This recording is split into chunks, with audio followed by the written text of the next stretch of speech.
우리나라와 가깝고도 먼 나라 중국. 중국은 현재 미국과 패권 경쟁을 하고 있죠. 사실 미국이라고 하면 명실상부 전세계 패권국으로 경제, 정치, 군사 등 모든 분야에서 가장 막강한 영향력을 행사하고 있어요. 결국 이 다툼에서 중국이 일방적으로 맡고 있는 게 아닌가 싶은 생각이 들기도 하는데, 중국은 현재 빠른 경제 성장을 바탕으로 국제사회에 대한 영향력을 확대해가고 있습니다. 그리고 이 중심에는 21세기 육상해상 실크로드 프로젝트 1대1로 사업이 있죠. 그런데 최근 1대1로 사업으로 인해 피해를 보고 있는 국가가 한두 군데가 아니라고 하거든요. 중국과 손을 잡고 일을 하다가 대인 곳도 많고, 심지어 국가부도 위기에 빠진 나라가 존재하기도 하죠. 그렇다면 과연 중국은 1대1로 사업 뒤에 어떤 그림을 그리고 있는 걸까요? 오늘은 이 내용을 한번 이야기해볼까 합니다.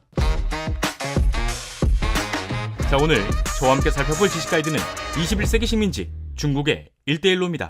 지난 2013년 중국이 발표한 야심찬 계획, 중국을 중심으로 구축되는 거대한 유통망 프로젝트, 이른바 1대1로. 사실 1대1로라는 이름만 들어봤을 때는 막 그렇게 거창해 보이진 않지만, 이 사업은 기존 실크로드를 둘러싸고 있는 육상해상 노선을 따라 이어진 국가들과 경제 협력을 맺고 이들에게 발전의 기회를 줌과 동시에 자원을 교류하며 상생 발전에 나아가자, 이런 뜻을 담고 있다고 해요. 아무래도 이 사업에서 기회를 제공하는 국가는 중국이다 보니 많은 사람들이 찝찝한 느낌이 들 수도 있었지만, 이 프로젝트로 인해 창출될 수 있는 경제적 이점만 따지고 본다면 많은 국가들의 구미를 당겼죠. 실제로 이 1대1로 사업이 성공하게 될 경우에는 1대1로의 영향을 받는 인구만 해도 전 세계 인구 비중의 50%가 넘는 약 44억 명인데다가 GDP의 규모는 약 21조 달러, 한화로 약 2경 7,600조 원이라는 엄청난 시장 규모를 달성할 수 있었어요. 이는 2022년 기준 우리나라의 GDP가 약 2,150조 6천억 원이었으니 단순 계산으로 봤을 때도 우리나라의 시장 규모보다 약 13배 이상 크다는 것이었죠. 결국 1대1로 사업 발표 이후 중국 정부에 따르면 2023년 기준 150여 개국과 32개 국제기구가 이 프로젝트에 동참하게 되었고, 각국 국가에서는 중국에게 지원을 받아 다리도 짓고 도로도 깔고 댐도 건설하는 등의 인프라를 구축하기 시작했습니다. 그런데 중국은 역사적으로 오랜 기간 동안 아시아 지역의 패권자였어요. 이로 인해 중국인들은 이른바 중화사상, 즉 중국이 세계의 중심이다, 우리가 최고다, 이런 생각을 가지고 또 믿고 있는데, 중국이 내세운 1대1로 사업 또한 까놓고 보면 중국이 패권을 잡기 위해 씨앗을 심는 정책이라는 평가가 많습니다. 1대1로 사업에서 중국이 가장 강조하는 것이 모두가 잘 살자이지만, 중국이라는 한 나라가 수십 개의 국가에게 단독으로 영향을 끼친다? 과연 이 구조가 모두가 잘 살 수 있는 구조인지 의문이 들어요. 그러다 보니 1대1로는 현재 중국의 패권주의, 중국식 경제 질서의 확산, 중국 자본에 의한 시장 잠식 등에 대한 우려와 비판을 피해가지 못하고 있는 상황이에요. 이로 인해 1대1로에 참여한 세계 곳곳의 나라에서는 중국에 대한 반감을 드러내고 있기도 하죠. 대표적인 사례를 몇 가지 살펴보게 되면, 중국 신장 위구르 자치구의 카슈가르에서 파키스탄의 과다르에 있는 항구까지 약 2,800km에 이르는 중국 파키스탄 경제회랑 건설을 계획했어요. 그리고 이때 중국은 2015년 말부터 2059년까지 과다르항 운영권을 넘겨받았는데, 이 시점을 기준으로 중국인들이 과다르 주변 바다에서 불법 조업을 시작했죠. 이에 파키스탄 어업 종사자들은 반발했으나 파키스탄 정부에서는 중국에게 돈을 빌린 입장이다 보니 오히려 중국인들을 보호하겠다는 명목으로 철책과 검문소를 설치해버렸어요. 이로 인해 과다르 주민들은 도로를 점거하고 대대적인 시위를 벌이게 되거든요. 그럼에도 중국인들의 불법 조업은 끝나지 않았습니다. 이런 상황이 계속된다면 파키스탄 사람들의 생계에 영향이 미칠 수밖에 없는데, 그렇다고 해서 중국의 자본이 들어간 인프라 건설 사업이 효율적이지도 않았어요. 파키스탄은 경제회랑 사업을 통해 인프라 개발은 물론 전력난 해결, 외국 자본의 유입 등을 기대하면서 경제가 성장하는 것을 기대했지만, 결과적으로 봤을 땐 파키스탄의 부채만 상승했거든요. 사업이 시작된 이후 2017년 기준 파키스탄의 대중국 부채는 이미 600억 달러를 돌파했고 30년 후에는 900억 달러에 이를 것이라는 분석이 나왔다고 하니까요. 게다가 기술적인 측면에서도 문제가 많아요. 지난 2022년 중국 업체는 파키스탄에 닐룸질룸 수력발전소를 건설했는데, 완공한 지 4년 만에 물을 공급하는 터빈에서 균열이 발견되었습니다. 결국 파키스탄은 발전소 가동을 중단해야만 했고, 매달 4,400만 달러, 한화로 약 580억 원의 비용을 추가로 부담해야만 했죠. 물론 이 사건 하나만을 두고 중국의 기술력을 왈가왈부할 수는 없겠지만,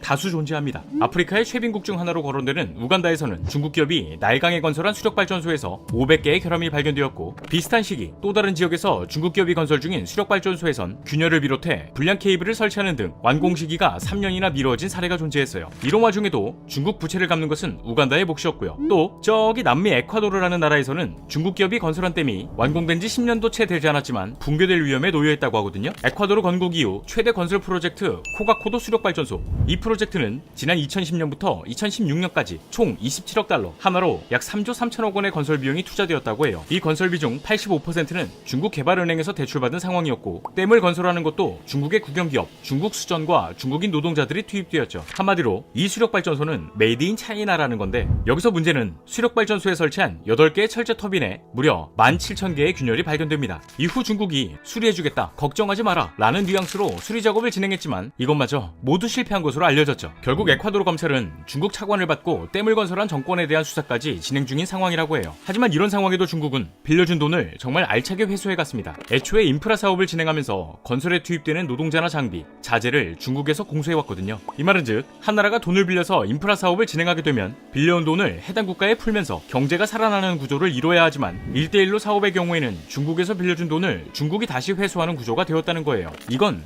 중국이 돈은 빌려주지만 그 돈으로 중국이 사업을 진행하고 돈을 빌린 국가는 실질적으로 빌린 돈을 써보지도 못한 채 중국에 차관 상환을 해야만 하는 겁니다. 심지어 돈을 못 갚는다면 이것을 꼬투리 삼아 인프라 운영권이 중국에 넘어가죠. 이건 짜고 치는 고스톱과 다름없는 상황인데, 여기서 문제가 되는 것은 1대1로 사업에 참여한 국가 중에는 개발도상국들이 많다는 거예요. 중국이 맨 처음 돈을 빌려줄 때는 자선사업가 비스무리하게 코스프레해서 신용이 낮은 국가에다가 돈을 빌려줬거든요. 이러면서 우리는 문명 공동체다 뭐다 하면서 함께 나아가자는 뉘앙스를 풍기고 있는데, 중국은 애초부터 이런 국가들이 돈 갚을 능력이 없다는 걸 알고 있습니다. 일단 묻지도 따지지도 않고 돈을 빌려준다는 거죠. 왜? 돈을 못 갚는다면 돈 대신 다른 걸 주면 되니까요. 이 말은 즉, 경제적 기술적으로 부족한 나라들을 대상으로 사업을 확장해 중국의 주도 아래 경제, 정치, 문화 등에 영향을 미치고 이득 볼 건 중국이 보겠다, 뭐 이런 건데, 실제로 중국은 돈을 빌려준 국가들이 돈을 못 갚은 상황이 오게 되면 1대1로 참여국에 건설한 인프라 시설 소유권과 운영권을 가져오게 됩니다. 그리고 이를 보여주는 가장 대표적인 예시로는 남아프리카 지역의 내륙국 잠비아에서 찾아볼 수 있었어요. 이 잠비아라는 나라는 구리로 먹고 사는 나라거든요. 그러니까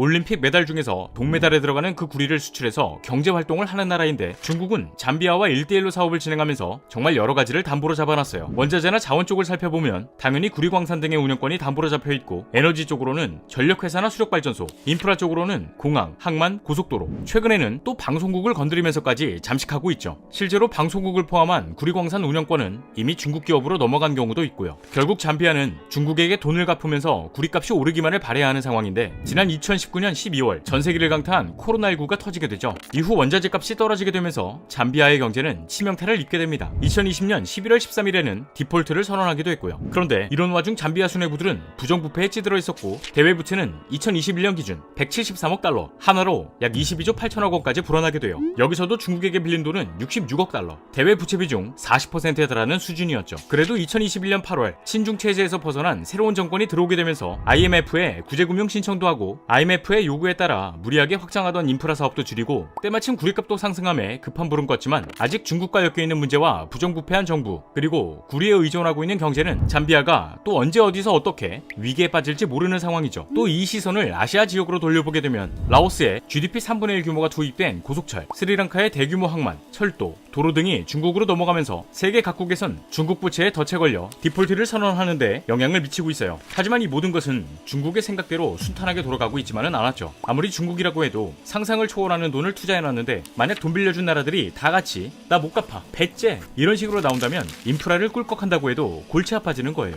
쿠단대 녹색금융개발센터의 2022년 1대1로 투자 보고서에 따르면 중국의 누적 투자액은 이미 1240조 원을 투입했다고 하니까요. 또 코로나19가 겹치면서 1대1로 사업이 주춤하기도 했고, 현재는 미국과의 패권 경쟁에 정신을 못 차리기도 하면서 아프리카와 서아시아 국가에 대한 투자를 줄이기도 했죠. 그리고 최근 1대1로 사업에 참여한 유일한 G7 국가 이탈리아가 1대1로 사업에서 이탈하려 하고 있거든요. 중국은 이탈리아가 이탈하려는 움직임을 보이자마자 즉각 탈퇴에 반대하고 나섰지만, 이탈리아는 입장을 이미 탈퇴하는 것으로 굳힌 것 같은 모습이에요. 사실 이 문제 같은 경우에는 반도체 공급망의 안전한 확보 때문이라는 이야기로 해석될 수 있지만, 중국 입장에서 이탈리아가 반중 노선을 타게 된다면 야심차게 내세운 1대1로 사업에도 적지 않은 타격이 가해질 것 같은데, 과연 중국의 영향력이 어디까지 이어지게 될지 지켜봐야 할 것 같습니다. 자, 오늘의 영상은 여기까지입니다. 다음에 또 다른 안내서로 찾아뵙도록 하겠습니다. 지금까지 지식가이드였습니다. 감사합니다.